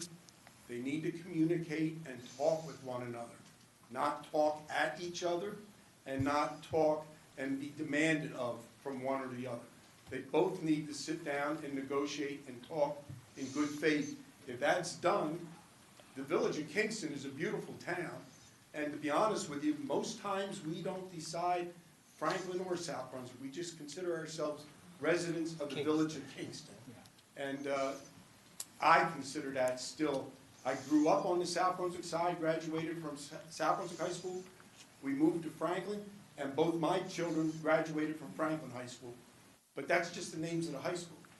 They were both all times Kingston residents, and I just encourage you to, I thank you for the work you've done, and I think that's the right way to move forward.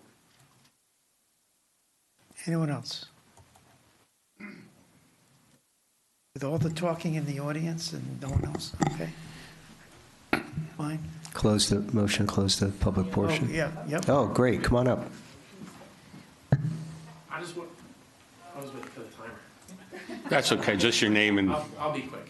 Chris Chapatoni, I'm a South Brunswick resident. I am deputy chief in Kingston, right? So I just want to clarify for the public and the board that we are at 100% for responding to calls in the District 4, right? So from a fire protection standpoint, right, I want to rest assure the public that trucks are getting on the road and we are responding, right? I will make a comment that from a radio budget perspective, right, we have been hamstringed a little bit in terms of just kind of the mandate in terms of the radio changes and kind of updating software, right? So my concern, right, is necessarily if we terminate the contract just in terms of some of the response and things like that, right? I would, from an operational standpoint, have the board potentially just talk about providing us with mutual aid radios to be able to effectively respond, right? From a firefighter safety perspective, as we start to flash some of these older radios, we're running into some issues, right? So obviously I want to have a radio for every, operator or, firefighter on the scene, and if we were to terminate the contract, which I don't know if that's the move or not, right? It's not my decision.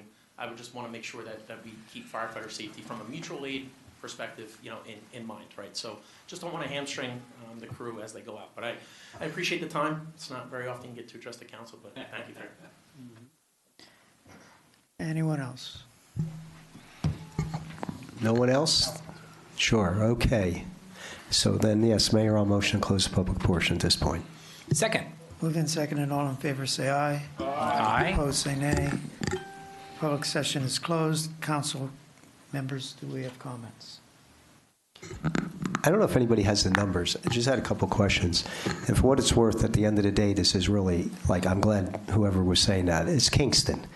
Things get testy, but the councilman to my left here and the manager and the mayor, they don't play around with numbers. They're very, very good at that.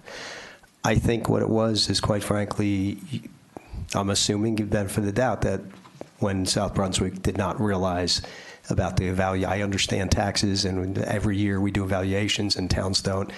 So I don't think there was anything purposely on either side trying to manipulate, for what that's worth. So to bring it back to where I would like to see it move, or I think everyone would like to see it move, I think that they were going on numbers that gave an amount that they were comfortable with. But the numbers, what they were basing on was wrong. It sounds like there's items that they worry that are soft cost or costs that you can't quantify in 10% and all this. I don't know, and I wouldn't expect them to come up with a final number. I agree, we should pay the fair share. And these are a couple questions I have. Do we know, because again, this is all math, so it's easy, it's public information, what the percentage for a South Brunswick resident versus the percentage for the Kingston resident? I'm the Franklin resident, living literally in some cases feet away, so that we can get to where people are paying their fair share, which to me should be very similar, whether you live on one side of the street or the other side of the street. So I don't know if anybody has that math. It's on your tax bill. Everyone gets it. Well, that's probably not easy to figure out, Councilman, because you'd have to go through the same exercise we went through, then you'd have to know what their tax rate was, and then you'd have to know the average. So it'd be like a whole mathematical nightmare. Correct. So, So, go ahead. Councilman, so picture this. The amount of tax paid, so picture there's a $500,000 house in Kingston on the Franklin Township side, and there's a $500,000 market value home on the South Brunswick You're side. stealing my thunder. Go ahead. Well, this is when I had this discussion with the assessor today about this very thing. If in fact, all things being equal, the person who lives in the house in South Brunswick would pay about $240,000 worth of tax based on the value of the home and based on the current assessments in South Brunswick at the rate that they are assessed. Their value of their $500,000 home for tax purposes is $240,000, whereas the value of the home in Franklin Township is $500,000. So they're paying a little bit more than twice as much in fire tax annually for the same market value home. Essentially, I was going to say, if you sell your $500,000 home on one side and move to the other side and buying a $500,000 home, your tax should be the same. It shouldn't change. And it's not. Yeah. Go. Mr. Wright, you haven't spoken. You wish to speak? Well, you know, everyone throws in their little number there, and our counselor came out with something that I want to jump into. Mr. Reno? Yes, sir. Give me your thoughts on this. Well, once again, my personal opinion is that it is a math exercise, and it's also my opinion is that they probably, I quickly looked at the agreements because they're online, and it's pretty clear to me that at some point in time, South Brunswick took out the assessed value formula, and it's pretty obvious why, because it got to a point where the numbers had gotten skewed, right? So they were just trying to negotiate a number that was more. And I also understand that they negotiated a number that was more than an assessed value ratio. But I think that this is the first time council's had a chance to take a look at it. And thank you, Mayor and Mr. Vornlacher, for answering Councilman Vasanello's question much easier. But that's the long and the short of it. I mean, for me, I would have had to understand the tax rates and all of those things to get precise numbers. But that's what the difference is. And the difference is that it appears that the Franklin side of this is just overpaying for the same value if you're going to do it based upon assessed value. And I think that's the way generally this is done, because, you know, it's firematic protection for property, and if the property in one side is valued at X and the other is valued at 2X. And our assessor has said that exact same Correct. thing. So that's generally the way it's kind of done. So that having been said, it seems to me that seems to be the logical point of this. I understand that, you know, and I went to take a look at the contracts, and they have quote unquote negotiated numbers in them, but they're all subject to the budgets being approved. So if the budget's not, I don't know that you have it. I only saw a 2024 contract. I think somebody mentioned the fact that there is not a 2025 contract. So once we approve the budget at the number that we think is reasonable, then the parties can sit down and decide whether or not they can reach an agreement at that number. And if they can't, they can't, right? And then everybody makes alternate arrangements. That's the long and the short. We're not talking about going back and changing. 2024 is 2024. It is what it is. But if there's going to be a contract in 2025, that contract in 2025 has to reflect what is, in our mind, an accurate number. And I think that from the council's point of view, from what we're hearing from the Franklin Fire District, that seems to be logically what the number should be, and then the parties can go and see whether or not they can reach an agreement or not. And I think that Councilman Rahm's question, which was a really good question, and we, you know, I say this, and I didn't mean to be pejorative, and I'm sorry if I seem to be, snarky when I answered your question, but the fact of the matter is that you do one shared services contract, we do 50 of them a year. We actually know how to do this. We price them out all the time, right? We're gonna, and I use South Brunswick because, we might share an IT department with them, and we negotiate the way we do it. And it's got to be fair to both parties, because otherwise they'd be overpaying for a service that they could go out and get on their own.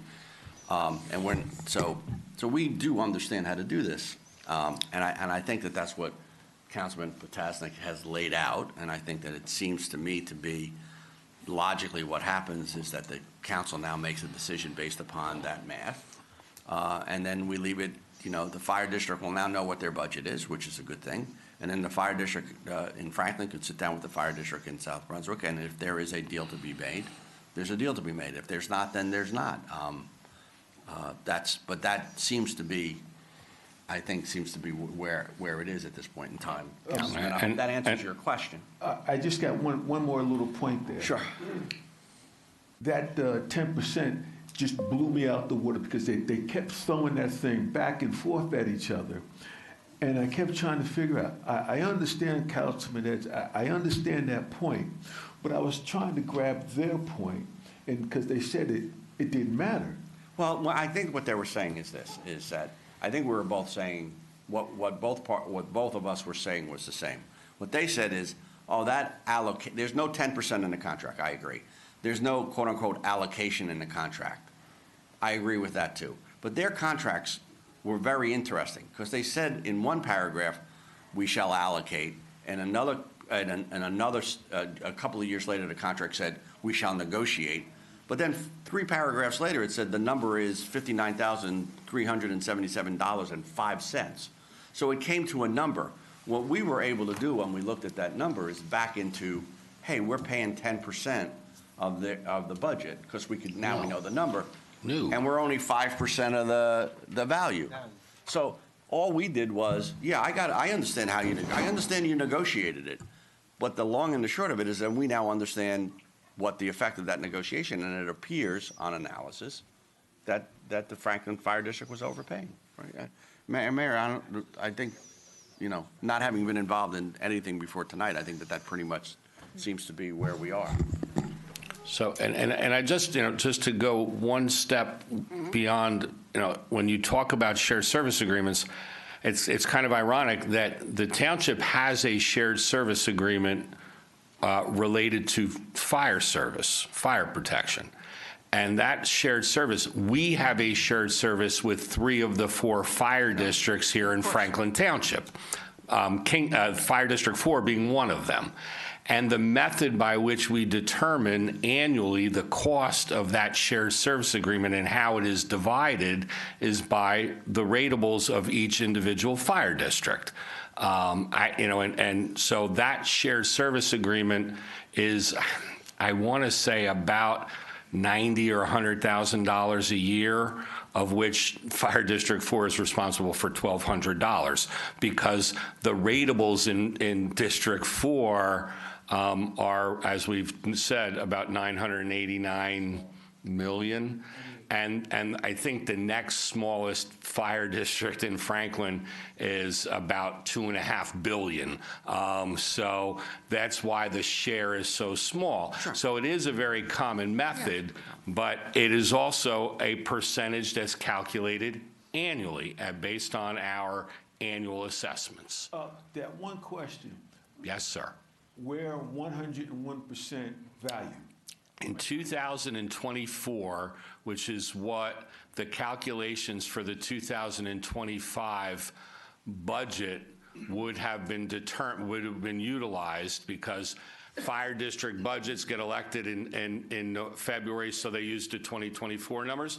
In 2024, our county equalized assessments were at about 101.5%.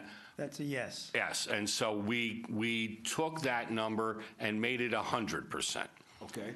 And then the South Brunswick ratables were at, and I don't have it right in front of me, what was it? 37.42 or somewhere in that neighborhood? 36.5. But anyway, go ahead. Right.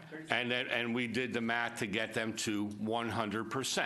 And then we utilized those numbers to calculate the percentage of the whole for each municipality. Okay, see, I kept mixing that up, and I thank you for it, because I wanted to make sure we were doing apples to apples and oranges to oranges. Exactly. And not monkeying around with their 35%, our 100%. No. Now we got to figure stuff out. Anyone else? So I thank you for that, and I thank a counselor for giving me that legalese, and I'm rolling now. Thank you. Anyone else who hasn't spoken? All right, my final thing that I wanted to say was, I heard about the radios a lot. If the radios are costing a lot,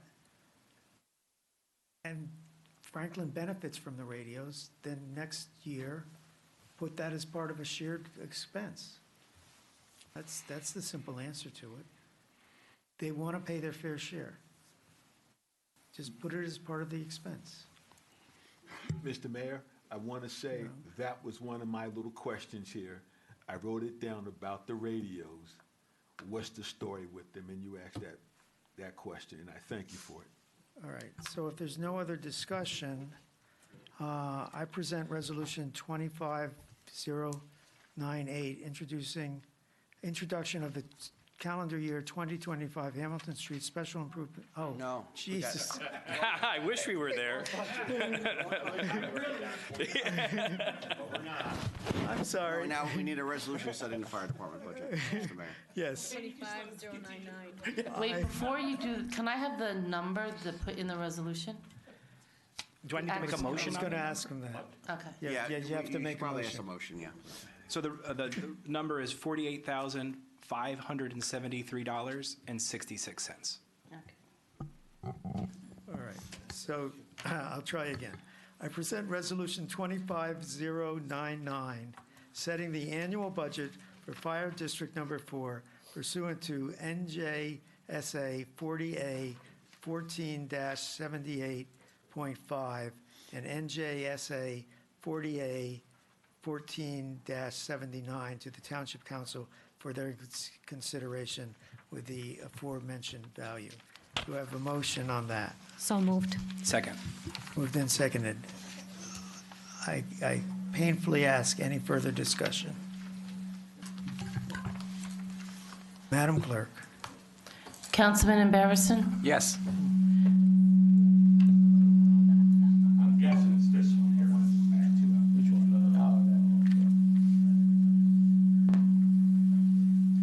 Nope, not that one.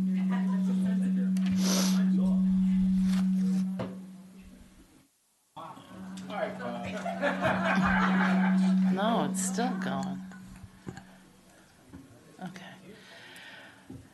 Councilman Karazi? Yeah. Mayor Kramer? Yes. Councilman Onijaka? Yes. Councilmember Petosnik? Yes. Deputy Mayor Udine? Yes. Councilman Vasanella? Yes. Councilman Wright? Yes. And Mr. Mayor, if I could just say one thing. Is your mic on? If I can just say one thing, I think sometimes we oversimplify things. We should not do that. Because sometimes people are going to get lost. And everyone had their own ideas and got lost swimming.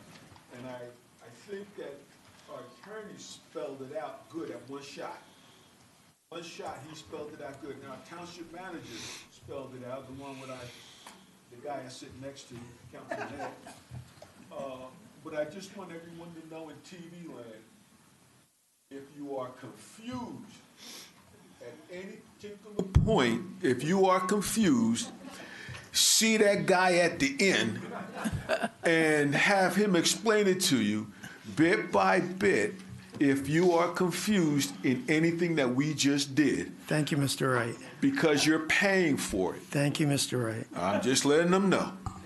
All right. Madam Clerk. I think council comments, huh? Yeah, council comments. Oh, God. Oh. It's been a long. I'm not going to skip council comment. Oh, I can't. That's interesting. Can I move we dispense of council comments? So we have a motion to dispense. Do we That's have a me. second? All in favor, say aye. Aye. Anyone dare say no? No council comments.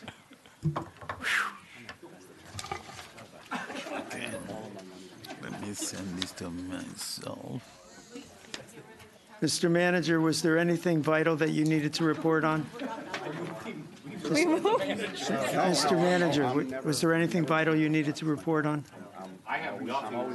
Actually, I was digging for something, and now I don't even want to dig anymore. All right. We're on to item number 11, approval of the minutes. I present the following minutes to the Township Council for their approval. Work session regular meeting February 11th and work session regular meeting February 25th. So moved. Second. Any discussion? Anyone want to change an item? Madam Clerk. Councilman Embarrasson? Yes. Councilman Karazi? Yes. Mayor Kramer? Yes. Councilman Oni Chaka? Yes. Councilmember Batosnik? Yes. Deputy Mayor Dean? Yes. Councilman Vasanella? Yes. Councilman Wright? Yes. And if the camera can do a close-up here, I just want them to see that they look very much the same. Both written in English. Oh. Okay. Approval of the warrants in the amount of $4,508,807.59 on March 11th are presented to the Township Council for payment. Do we have a motion on the warrants? So moved. Second. Moved and seconded. Any discussion? Anyone want to pull an item, change an item? Madam Clerk. Councilman Embarrasson? Yes. Councilman Karazi? Yes. Mayor Kramer? Yes. Councilman Oni Chaka? Yes. Councilmember Batosnik? Yes. Deputy Mayor Dean? Yes. Councilman Vasanella? Yes. Councilman Wright? Yes. And now, calendar year 2025 Hamilton Street Special Improvement District budget. I present the budget, introduction of 2025 Hamilton Street Special Improvement District, and set public hearing date of April 8th, 2025 to the Township Council for their consideration. Do I have a motion? Seconded. Moved and seconded.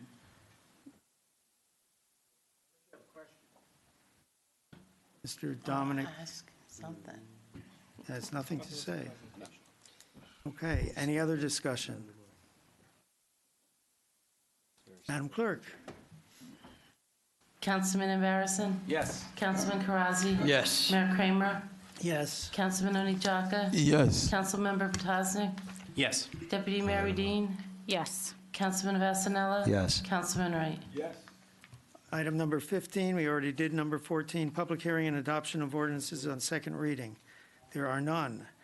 Ordinances on introduction on first reading. Ordinance 4459-25.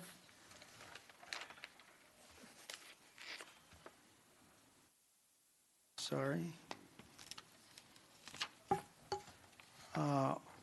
An ordinance to vacate existing emergency vehicle and utility easement and accept an emergency access and utility easement agreement between EWA Somerset 400 owner LLC and the Township of Franklin for the premises known as Block 468.01, Lot 21.15, Atrium Drive.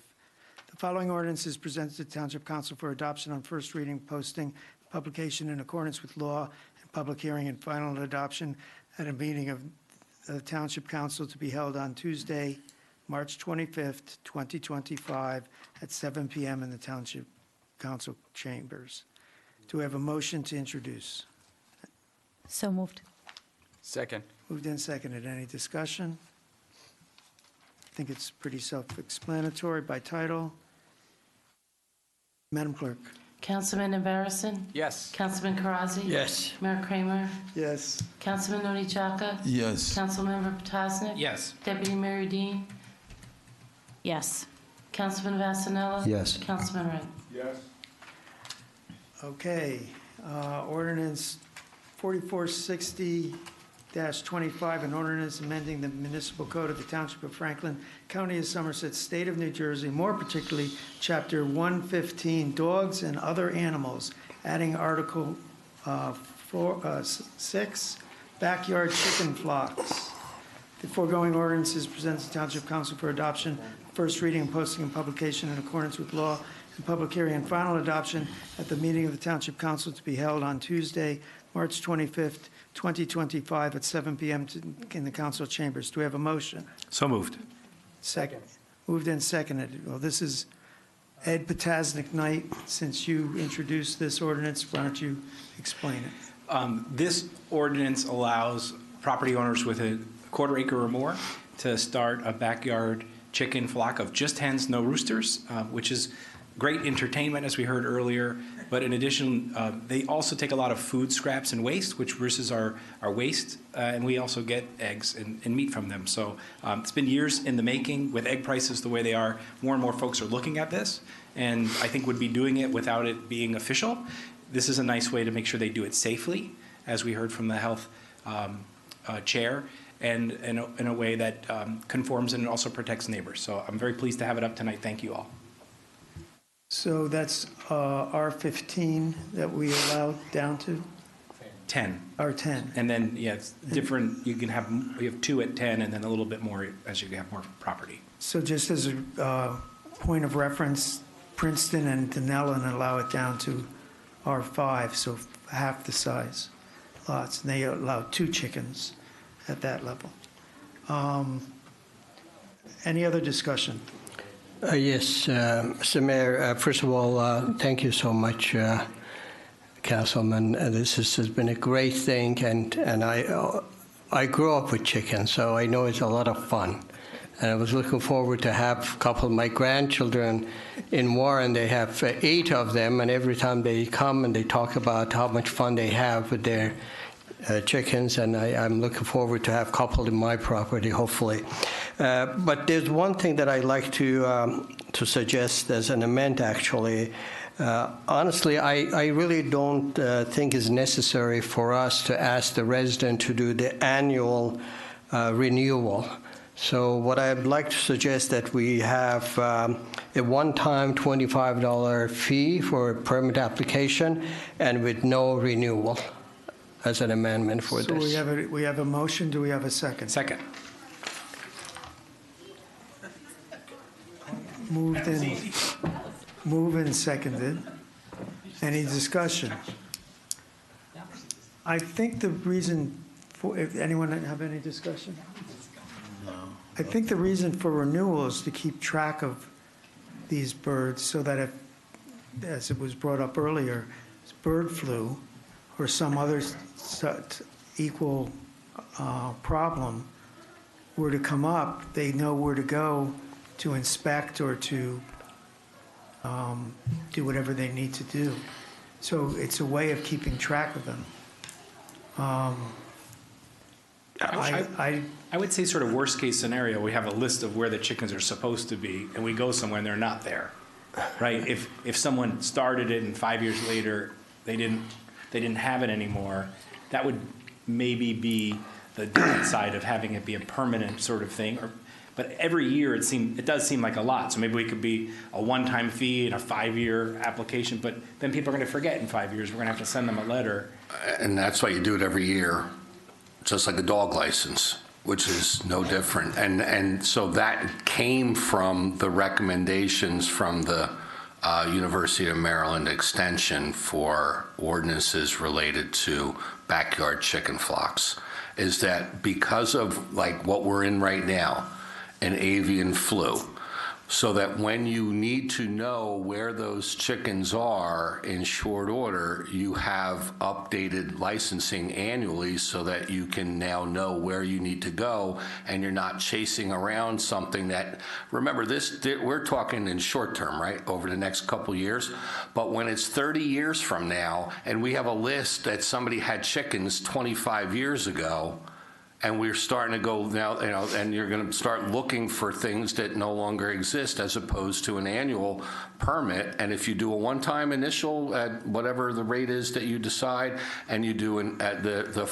every other year after that, there's no cost, or you want to make it $25 initial and $5 a year after that, whatever it is. But there's a reason why you want to be able to keep track of where you have chicken flocks, and it's primarily related to disease outbreaks. So what about if we, I'm sorry, Mr. Mayor, what about if we ask the people if they got rid of their chickens, they can just let the township know? Now you're relying on someone to do something that they're not going to do. And they permit them not going to So apply I'm either. telling you that having done law enforcement for 27 years, you're asking people to do something that they're not going to do. Because what's the penalty if they don't? There is none. The same thing for the permit. If they don't get a permit, there is a penalty. The ordinance has the general penalty for violating the ordinance. So if they don't get their permit renewed, they're in violation and they're subject to a summons. But if you just blindly accept the fact that people are going to say, well, I don't have chickens anymore, I'll notify the town that I don't, they're not going to do that. We can make it an online form. I mean, all our forms are pretty much online now. So it's pretty easy to do. Would we send out a letter or an email? I just, to me, it's just we asking community again, do paperwork, bureaucracy. Like I said, you have to get a dog license. Warren Township, we don't, I have never seen they asking for additional permit, just one time, that's it. And so I just don't And Councilman, I just used the dog license as the example. The state of New Jersey requires dogs be licensed annually. And you have to go pay for a dog license. And chickens and the reason why we license dogs is to ensure that they're inoculated against things like rabies. And chickens are susceptible to disease as well.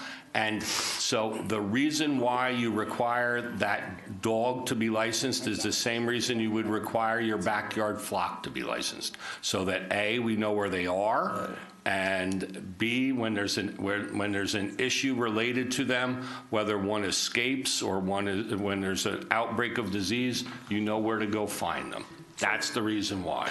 I agree, it's a health issue. So just a point of clarification, so that one-time $25 and no renewal, if we amended that and said annual renewal, would they get a notice, like an email or a letter that said go online and just check the box that you still have them, or update the number, or whatever? Well, it'd be whatever you decide to do. I mean, so none of this was ever given any consideration, because as you recall, as a result of the committee meeting that generated this this final version of the ordinance, the recommendation out of committee was that there be no fee.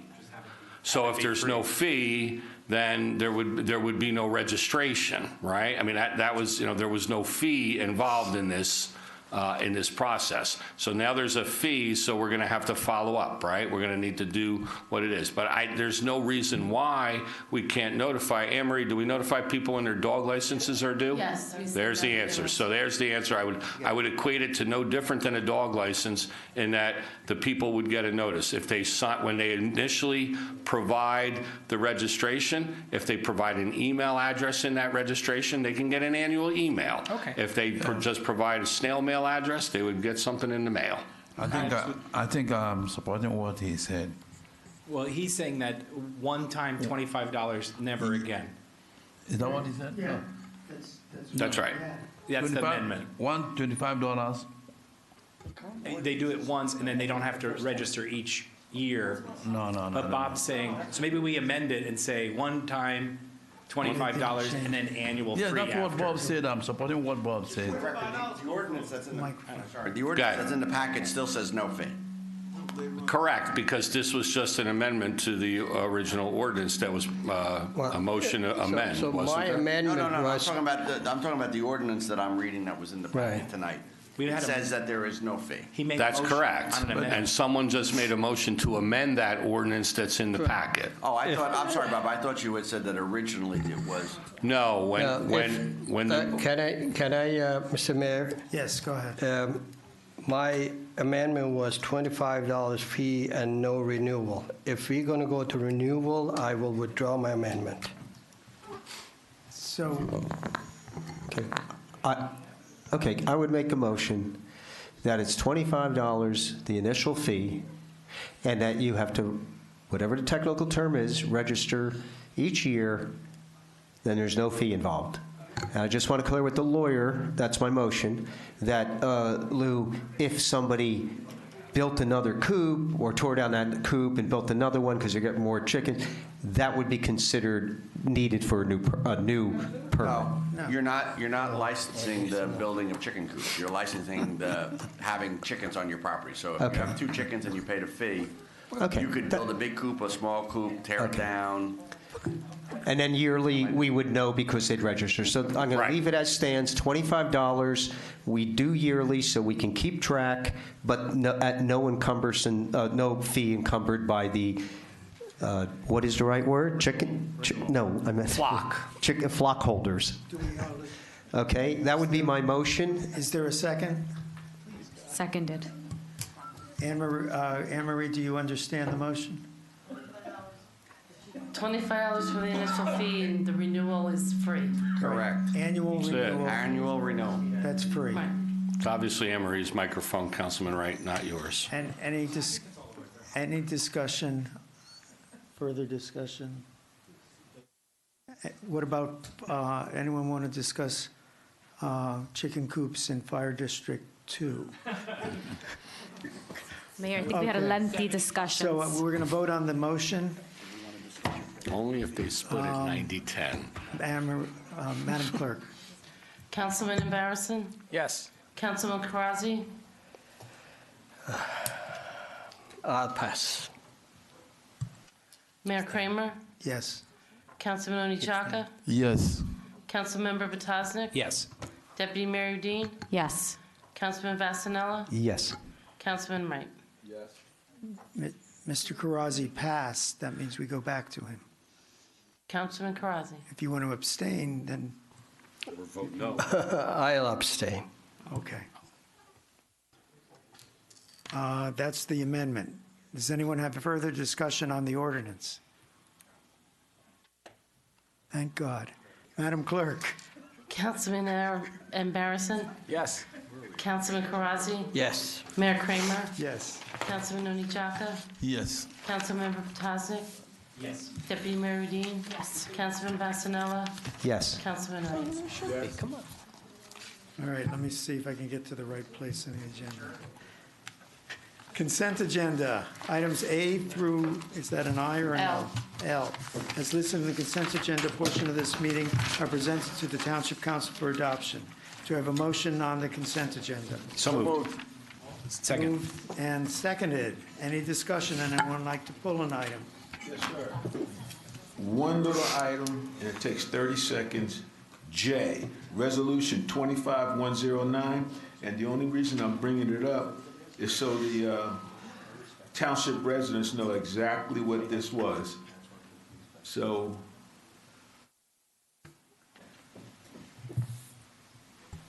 So does anyone else know what it is? Because I do. Do you want to read it? Do you want me to tell you what it is, or do you want someone else to tell you what it is? tell me what it is, Jay.